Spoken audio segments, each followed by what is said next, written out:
శారద,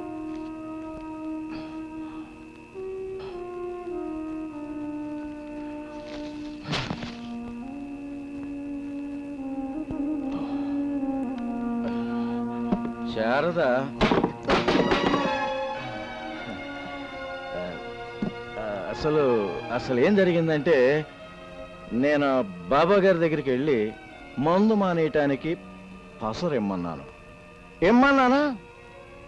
ఆయన ఏమన్నాడో తెలుసా? నాయన సత్యం, నీకు పసరు మందు ఇప్పుడప్పుడే అవసరం లేదు, నేను మళ్ళీ నెల రోజుల్లో తిరిగి వస్తాను, అప్పుడు కనిపించా అన్నాడు. ఈ నెల రోజులు నన్ను శుభ్రంగా పుచ్చుకోవచ్చు అన్నాడు. నిజంగా ఒట్టు శారదా. మీకిన్నాళ్ళు తాగుడు ఒకటే అలవాటు ఉందనుకున్నాను, ఇప్పుడు అబద్ధాలు చెప్పడం కూడా నేర్చుకున్నారా? మీరు మారండి, మేమంతా మీ కళ్ళ ముందు చచ్చిపోయినా మారు. శారదా, ఏంటి నువ్వు మాట్లాడేది? నేను మాట్లాడటం కాదండి, ఈ ఊరంతా మన కుటుంబం గురించి మాట్లాడుతున్నారు. ఈ సమాజం తాగుబోతు వాడి పెళ్ళానికి ఇచ్చే గౌరవం ఏంటో మీకు తెలుసా?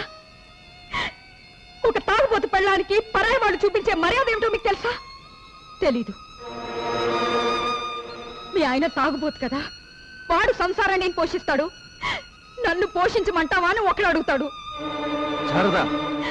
మీ ఆయన తాగుబోతు కదా, నిన్నే సుఖపెడతాడు, నన్ను సుఖపెట్టమంటావా అని మరొకడు అడుగుతాడు.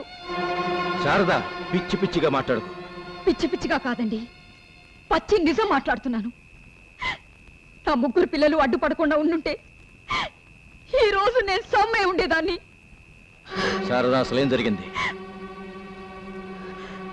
శారదా, ఆ డ్రైవర్ అప్పారావు గారు మన ఇంటికి వచ్చి అమ్మ చేయ పట్టుకున్నాడు.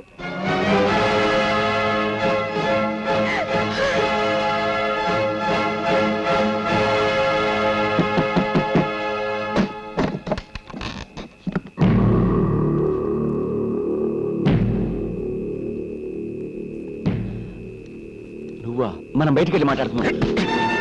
నీ ఇంట్లో వాళ్ళ ముందే నీ సంగతి తేల్చడానికి వచ్చాను రా. చలమా బాబాయ్, నా మాట విను. నువ్వు